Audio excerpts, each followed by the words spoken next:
You've spent years building the perfect garden, the kind neighbors slow down to look at. But here's something nobody told you when you planted it. Your garden might be one of the best tick habitats in your entire neighborhood. And the scary part?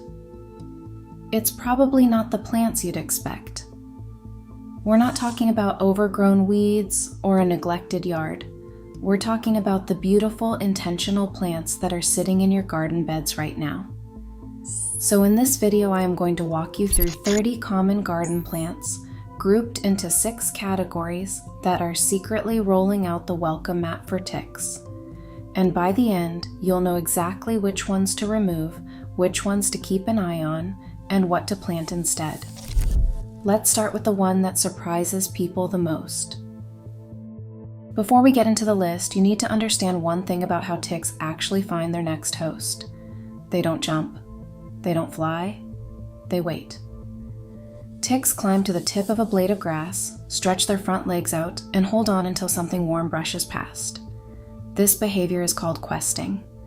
And for it to work, they need something tall enough to climb and humid enough to survive. Which brings us to the first, and arguably biggest, category on this list. Tall ornamental grasses. Think miscanthus, pampas grass, fountain grass. These are some of the most popular garden plants in the world. People love them for texture, movement, privacy. They're low maintenance. They look incredible in late summer, but their height and density keep the ground underneath cool and damp even on hot days. And those thick, tall blades, they're essentially vertical highways for ticks. Here's the thing that makes this even worse. Most people plant ornamental grasses right next to pathways or seating areas, exactly where you and your family are walking and sitting. So every time you brush past, there's a tick waiting. The specific grasses to watch out for: miscanthus, pampas grass, and fountain grass top the list. If you've got these near pathways, patios, or play areas, they need to either move or go. Here's the category that catches the most gardeners off guard, because it's not about height at all. In fact, the plants in this category sit right at soil level. You might not even notice them most of the time. Dense ground covers, like ivy and pachysandra, form thick, low mats that hug the ground. And the problem with that is simple.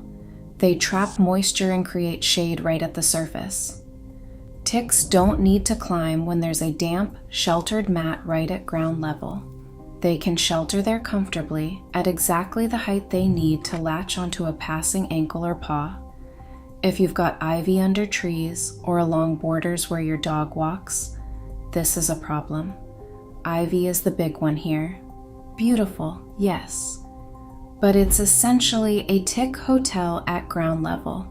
If you can't remove it, at minimum keep it well away from areas where people and pets spend time. We're about 1/3 through the list, and I want to pause for a second, because this next category is one that a lot of wildlife gardeners love. And I get it, but there's a trade-off worth knowing about. Ferns, male fern, ostrich fern, and other garden varieties thrive in damp, shaded corners. And they're genuinely beautiful in the right spot. The problem is that large fronds and dense clumps create humid little pockets underneath them. Cool, moist, shady. Ideal for ticks. Ticks need to stay hydrated to survive. They're actually vulnerable to drying out. So anywhere you've created a cool, damp microclimate, you've also created a place where ticks can shelter, survive, and wait. If you've got ferns in a shaded, damp spot near a seating area or a path the kids use, it's worth either relocating them or creating some separation. A dry, sunny buffer zone of gravel or open lawn between the ferns and your living spaces makes a real difference. Quick note, we're halfway through the list and things are about to get more specific. Stick around, because categories 4 and 5 are where most gardeners find the plants they didn't know were a problem. And category 6? That one's a bit counterintuitive. And the plants aren't actually attracting ticks at all. But they're still one of the biggest risk factors in your garden.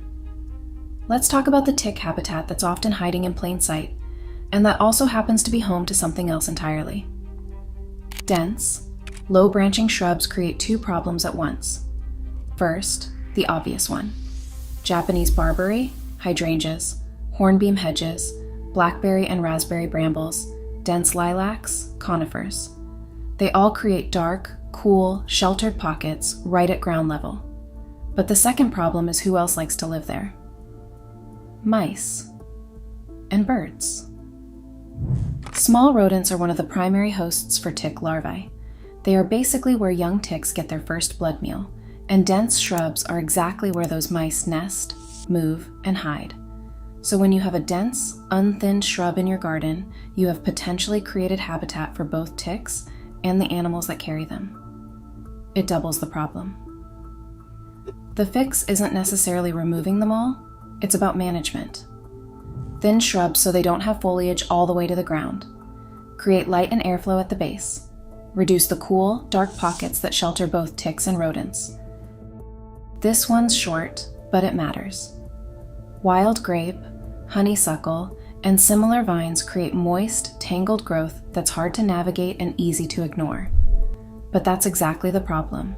They form dense cover, they attract both birds and deer, and the tangle keeps moisture in. Where there's wildlife traffic, there are ticks, and where there are ticks, there's dense, hard to inspect cover for them to shelter in. If you've got vines or thickets along fence lines or near borders, especially ones that deer or birds visit regularly, keep them managed. Don't let them grow unchecked into the kind of dense, damp habitat ticks thrive in. Okay. I promised this one would be counterintuitive, so here it is. This final category of plants doesn't attract ticks directly, at all.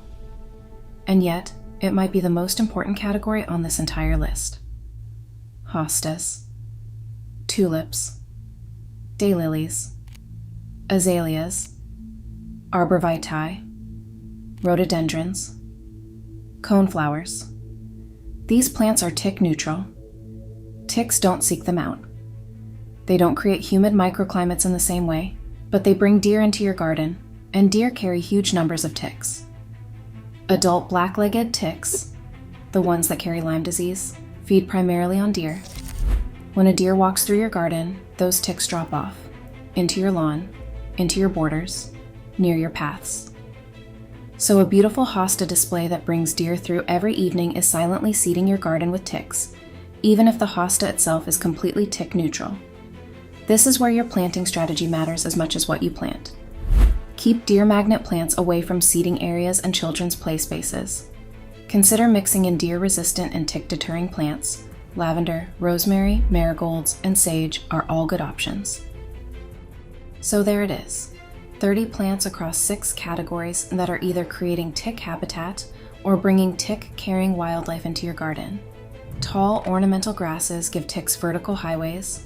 Dense ground covers give them a ground-level hotel. Ferns create cool, humid pockets. Thick shrubs shelter ticks and the rodents that carry them. Vines and thickets create tangled, moist cover near wildlife routes. And deer magnet ornamentals bring the animals that drop the ticks. You don't have to rip out your entire garden, but knowing which plants are working against you and keeping them away from where you actually spend time makes a real difference.